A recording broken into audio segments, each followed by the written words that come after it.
La Rochelle brushed aside Exeter to set up a repeat of last year's final. My name's Mark, let's talk rugby.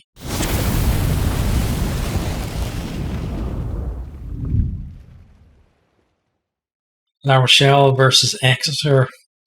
Starting off, we get a bit of a taste of, how Botti performed in the quarterfinal in the opening few minutes. First of all, he steals the ball at the breakdown, then makes a break from a crossfield kick, but not too long after that, he goes off for a HIA, which he fails and doesn't reappear. Big miss for La Rochelle, but they, didn't miss a beat really in the game as a whole. Exeter finally get their hands on the ball. They come forward. They get a penalty kicked out to the corner. They go for the maul, but then La Rochelle get in. They disrupt it well. Exeter then come back into the corner again, win another penalty. This time they decide that they're going to tap, and Sam Simmons is able to power over for the opening try. His brother Joe adds the extras with 7-0. Exeter lead, and I think maybe as a neutral thinking, okay, maybe this is going to be a contest here now, and Exeter, obviously Exeter haven't come just to let La Rochelle walk all over them, but maybe they got something to back that up as well. But La Rochelle hit back a couple of minutes later. Favre makes a nice break, offloads it to Aldrit. He carries it on. Then there's a chip over the top from Hastoy. Rule gets there first, and he scores, but it's converted and we're at 7-all. Exeter then have another chance. They get a penalty for a high tackle. They decide to go up the line. They kick it through, but then Rule decides to kick it rather than dot it down for a dropout, which was a bit weird. And he didn't really go that far either, so it gives Exeter a line out much closer to the line than they would have if it had been, just from a dropout or wherever. So Exeter work it up to the line. Johnny Gray goes close. He gets stopped just short of the line. Then they recycle, but then Nell knocks on. La Rochelle eventually able to clear then, and thinking Exeter, they needed to have taken that because semi-finals, you pretty much, especially early on, you've got to take every chance. Otherwise, you're going to be struggling maybe if the other team get a score or two, and that's what happens because La Rochelle come back. Now they're camped on the Exeter line. Chiefs almost turned the ball over. I'd say they were a split second, half a second away from actually getting a penalty or getting the turnover. But La Rochelle managed to counter that and hold on to the ball. They suck in the defence then, spread it out to Sautani, and he goes over completely untouched. They did really well to create that space, and then once they got the chance, they exploited it. It's converted 14-7. La Rochelle hit the lead. La Rochelle then win a penalty at the breakdown, decide to go up to the line. They set up the maul, and they're making great progress. But then Beckinsale, I thought he did really well to disrupt because they were about to basically peel off from the front because it totally kind of swung around, and basically was a peel and then 2-on-1 pass and maybe somebody in for a try. But Beckinsale gets in there. He disrupts that. The ball goes into touch. It's a line out to Exeter, but they make an absolute complete mess of it. La Rochelle get their hands on the ball. Delan gets close. Then Aldridge stopped just short. We have a TMO check to confirm that it is actually just short. It's a 5-meter scrum. It's great defense from Exeter there to prevent the score. But then as we're watching the replays, then TMO picks up that there's a neck roll from Skelton. It was kind of a weird one, though, because he kind of reached over and grabbed on the shoulder. Like, it wasn't really what I'd call a neck roll. But then there was, that was with his left hand, but then his right arm, then he kind of tucked as he was coming in as well to do that. So could have got in trouble for that. But either way, it is a penalty to Exeter anyway, and they are able to clear. But then Johnny Gray has to go off with a leg injury. Doesn't look good. He did get supported off the field rather than going off in a stretcher. So hopefully, that means that it's not as bad as maybe you would fear. Hopefully he's back soon. Said before, I really don't want to see players getting injured at this time of the season.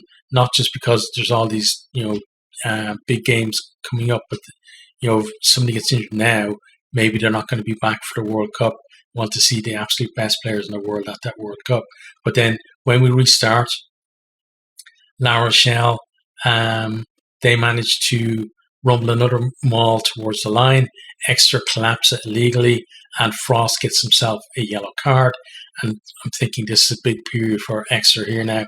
They can't afford to go much further behind. We saw what happened to Toulouse when they conceded the yellow card against Leinster in the semi-final yesterday. So in the end, though, they just can't hold them out. And Aldrit goes from the back of an advancing scrum. He goes over, and I think it was Beckinsale, right, who tried to tackle him, but just kind of swatted him out of the way. Conversions missed. We're at 19-7. And then Exeter, they do come looking for a response before the break. They're on the edge of the 22, but La Rochelle's defence just holds them there completely solid. They go through a number of phases, but you can feel like, La Rochelle are just confident in the defence and are waiting for that mistake. They're not even trying to get in there and force a turnover, force that knock on. Just happy that, it's eventually going to come, and it does come. They knock it on. Then, having weathered that, La Rochelle then come back upfield. Some great offloads from Pravda and Sutini, and to keep the ball alive. And then Carbarlo goes over for their fourth try. That's converted for 26-7, and that's a halftime score. And it feels like the game's already over at this stage. We've seen it with Saracens in the quarterfinals that, that kind of margin there against La Rochelle, really hard to come back from. Into the second half then, La Rochelle have Exeter camped back on their own line again the first minute or so of the second half. Then the Chiefs, they kick clear, but again, back come La Rochelle. We have a lovely crossfield kick from Hastoy to Rule again. So second time he's set Rule up for a try. He gathers, like right in the bedbasket, gathers it, steps, goes over to score. It's converted for 33-7. Then, not long after, they add a maul try. 5-minute line out, set up the maul. The power comes through. Exeter just can't cope with them. And it's Bugaritz is the score. That one's converted for 40-7. And, if anybody was thinking that some kind of miracle comeback is on, it's like, no, not a chance. But Exeter do get themselves a consolation try. So they break up the middle, get out to Simmons on the wing. Looks like he's actually going to go over, but then Rule does really well to get back, tackles him, then comes back up then and gets in over there contesting the ball. Exeter managed to recycle. They go through a few phases, and then Josefa Scott goes over to score. It's converted, and we're at 40-14. La Rochelle, though, they continue to turn the screw. Carbarlo snipes over for his second after a number of phases in the Exeter 22. That's converted for 47-14. Hogg then makes a break. He's on as a replacement from a kick return, and it leads to a try for Woodburn in the corner after basically to get Woodburn down the wing. He's got Slade inside him, offloads inside to Slade. Slade goes on then. By now, Woodburn has recovered from his tackle and he's back up. Slade then offloads back to him. He goes over in the corner, and that's converted at 47-21. Exeter then, they win themselves a scrum penalty. They go to the corner, but then they overthrow the line out. But they do manage to get there first to the ball. And then, is it Yindel is the guy's name? He gets over, and the try is awarded, but it didn't actually look like on the replay like he actually got the ball down, but um, there was no TMO check for it. But tries awarded, and you can kind of look at it a couple of ways. I think because a lot of people complain about there's too much TMO, there's too much TMO interference, but then when you see something like this, and it's like then almost the same people will say, why didn't the TMO check it? And it's like, how are the officials supposed to win? But it's given anyway. It's converted, and we're at 47-28. La Rochelle then think they have the last say in the game. They win a scrum penalty in the corner. We have a line out to set up the maul, and Lespuc goes over to score in the corner. But then we do have a TMO check on this one.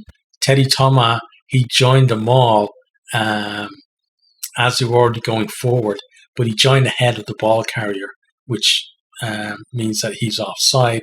So try gets chalked off, and I agree with commentary when they said that he should have just left it to the forwards if they knew what they were doing. But that was pretty much the end of the game. Final score is 47-28. La Rochelle just too good for Exeter, and now we get a repeat of last year's final. Let's have a quick look at some of the stats from the game. So possession was 50-50. And then territory 57% to La Rochelle, 43% to Exeter. Exeter did have their chances, but La Rochelle, especially when it was kind of close at the start, put in some good defensive shifts to actually deny them their scores, and Exeter just weren't able to do it when it was kind of reverse as well. And once that gap comes in games like these, it's very hard to come back, especially when you're playing someone like La Rochelle or a Leinster or whoever it is, that you need to be the team setting the tempo and the team that is on top, and have them trying to chase you. If they're in control of the game, then it's really hard for you to come back and respond. In terms of meters gained, then 289 for La Rochelle, 184 for Exeter. Like La Rochelle, once they did take control, they found it a lot easier to make ground than Exeter did. There were at points where Exeter, we've seen them before, with some really big carries. They've got some great players, to get them good go forward, but today just wasn't happening. Clean breaks then 7 for La Rochelle, 3 for Exeter. La Rochelle, they did really well in terms of being able to find those spaces, especially, again, once they took control, I felt they really moved the Exeter defence around the way they wanted to, and just created those gaps and got through them. Exeter kind of found it hard that even when they got through a gap, the scramble from La Rochelle or the cover defence was pretty good, kind of denying them being able to make those breaks. Then offloads 15 for La Rochelle, 10 for Exeter. Both teams actually offloaded pretty well, and we saw in the build-up to a couple of the tries as well, where they were very effective in terms of making sure that the ball was moved to the space as quickly as possible, and also that defenders were being committed. Next then, tries 7 for La Rochelle, 4 for Exeter. You think you're going away to La Rochelle, and you think before a semi-final, if you're getting 4 tries, well then you're in with a shout. But wasn't the case in this one at all. Like La Rochelle, they got their scores. They felt like that if it was a tighter game, that they could have gone up another gear and just produced more scores as well. The last one then is turnovers. So 7 by La Rochelle, 16 by Exeter. So no Bottia for most of the game. You got that early turnover, but after that, then no Bottia, no Dante. 2 big turnover merchants for La Rochelle, but they didn't really have to turn the ball over that much either, because again they were in control, and there were times where they were just waiting for Exeter to basically cough up the ball rather than going for the turnover. Exeter, by contrast, they were the ones who had to make something happen. They got the turnovers, but just couldn't do anything with them once they'd secured them. In terms of the teams then, so kind of overall, like Exeter, I think they did well to get this far, but they just weren't at the same level as La Rochelle.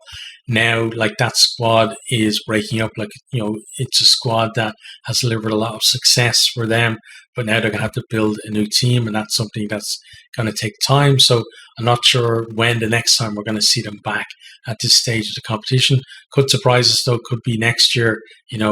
New faces come in and suddenly click can happen. But we've seen a lot of teams who've had success, or at least getting to this stage on year after year, then having to rebuild and not coming back for a while. I'm thinking the likes of Clermont or Clermont, Munster, those type of teams who have been at this level before, but we see how long it takes them to come back. Especially when you think that, like, we had a repeat of last year's other semi-final with Leinster and Toulouse, and then we had La Rochelle getting to the semi-final again this year as well, which meant that there was only one semi-final spot for another team outside those three to make it. So yeah, I think Exeter did really well to get this far, but we'll have to see what happens to them as that new squad now in the future. La Rochelle, so powerful today. Great response to that early try. Just took complete control of the game. There was just immediate response and no kind of no chance really for Exeter to build on the lead that they had. It just completely wiped it out. And they're showing like that they're not going to go to Dublin just to hand the trophy over to Leinster. I think that's going to be some final when those two meet.